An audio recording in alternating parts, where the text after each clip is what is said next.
Olá, hoje fazemos memória dos santos Cornélio, Papa, e Cipriano, Bispo, mártires. Acompanharemos agora o Evangelho segundo São Lucas, capítulo 7, versículo 1 ao 10. Naquele tempo, quando acabou de falar ao povo que o escutava, Jesus entrou em Cafarnaum. Havia lá um oficial romano que tinha um empregado a quem estimava muito, e que estava doente, à beira da morte. O oficial ouviu falar de Jesus e enviou alguns anciãos dos judeus, para pedirem que Jesus viesse salvar seu empregado.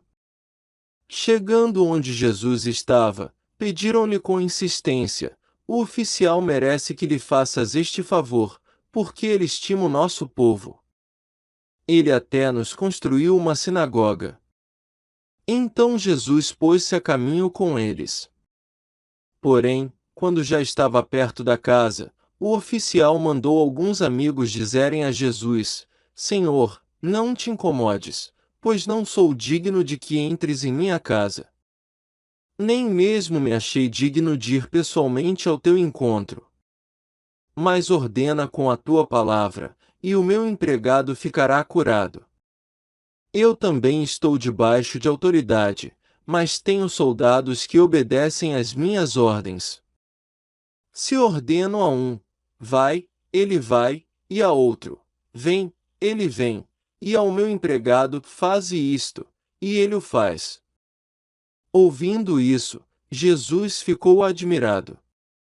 Virou-se para a multidão que o seguia, e disse: Eu vos declaro que nem mesmo em Israel encontrei tamanha fé.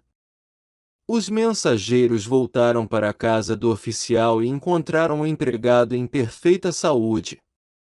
Palavra da salvação. Glória a vós, Senhor.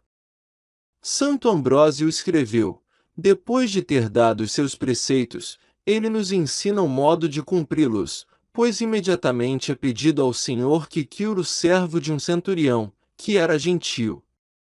Portanto seguisse, e havia ali um servo de um centurião muito doente. Quando o evangelista disse que estava prestes a morrer, não mentiu, porque teria morrido se Jesus não o tivesse curado. O que ele fez não porque não pudesse curá-lo enquanto ele estivesse ausente, mas para nos ensinar a ser humildes. Ele não quis ir até o filho de Régulo, para que não parecesse ter sido obsequioso com os ricos, mas aqui ele mesmo foi para que não se acreditasse que no servo do centurião ele desprezasse a condição servil.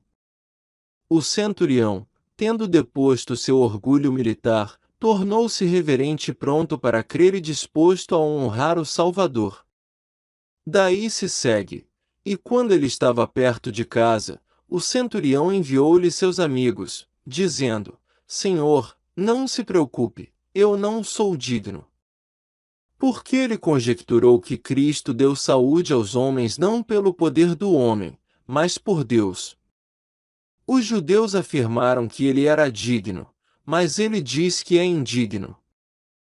Não só de benefício, mas também de receber o Senhor, não sou digno de que entres em minha casa.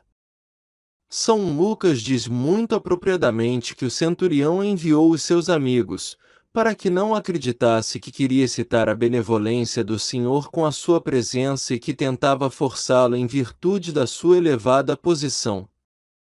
Portanto seguisse, nem sequer me considerei digno de sair em busca de ti, mas envia-o com uma palavra, e o meu servo será curado. E certamente, se você ler assim, em ninguém encontrei tanta fé em Israel, esse significado é simples e fácil, mas se você ler, como os gregos, nem mesmo em Israel encontrei tanta fé, então esta fé tem precedência sobre os eleitos e aqueles que veem a Deus. A fé do Senhor é testada e a cura do servo é obtida. Portanto segue-se. E quando os que foram enviados voltaram para sua casa, encontraram o servo que estava doente e são. Portanto o mérito do Senhor pode beneficiar os servos, não só em razão da fé, mas também pelo zelo pela disciplina. Num sentido místico, o servo do centurião representa os povos das nações que, presos pelas cadeias da escravidão do mundo e doentes de paixões mortais, deveriam ser curados pela graça do Senhor.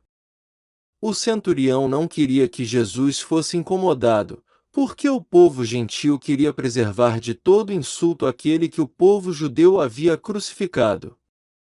E, quanto ao mistério, ele viu que Cristo ainda não penetraria no coração dos gentios. São João Crisóstomo escreveu: como, além disso, São Mateus diz o que disse: não sou digno de que entres em minha casa, em Mateus capítulo 8, versículo 8. E São Lucas diz neste mesmo lugar que lhe implorou que viesse? Parece-me que São Lucas quis representar-nos as adulações dos judeus. É, portanto, credível que, quando o centurião quis ir procurar o Senhor, os judeus o tenham impedido de o fazer, oferecendo-lhe que o trariam. E observa-se que suas orações eram cheias de lisonjas, pois continua: e eles, logo que se aproximaram de Jesus, fizeram-lhe grandes pedidos, dizendo: ele merece que lhe concedas isto. Foi apropriado, portanto, que eles dissessem que o centurião queria vir e que ele estava implorando, mas nós o impedimos, vendo sua grande aflição, e o cadáver de seu servo que estava deitado em sua casa, ou expressar a imensidão da sua fé.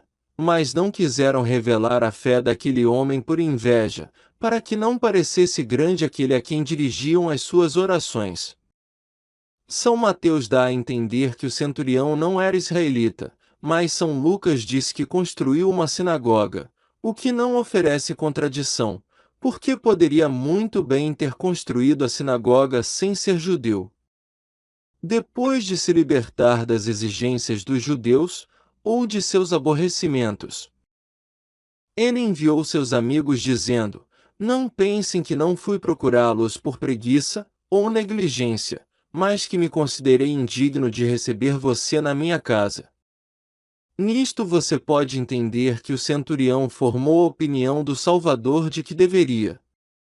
Na verdade, ele não disse orar, mas ordenar, duvidando que o Salvador recusasse quando ele se humilhasse. E continua: porque sou oficial subalterno. Deve-se notar aqui que a palavra fazer expressa uma ordem dada a um servo. Por isso Deus, quando quis criar o homem, não disse ao seu unigênito: faça o homem, mas façamos o homem, em Gênesis, capítulo 1, versículo 26, para indicar a igualdade de honra através da forma do consentimento. Por ter reconhecido em Jesus Cristo a excelência do domínio, ele diz: dize com a tua palavra, porque eu digo a este: vai, e ele vai. Jesus Cristo não o repreendeu por isso, mas pelo contrário, reforçou a sua intenção. Daí segue: quando Jesus ouviu isso, ficou surpreso. Para que vocês possam se convencer de que o Senhor disse isso para instruir os outros, o evangelista explica quando diz: em verdade vos digo que nem mesmo em Israel eu encontrei tamanha fé.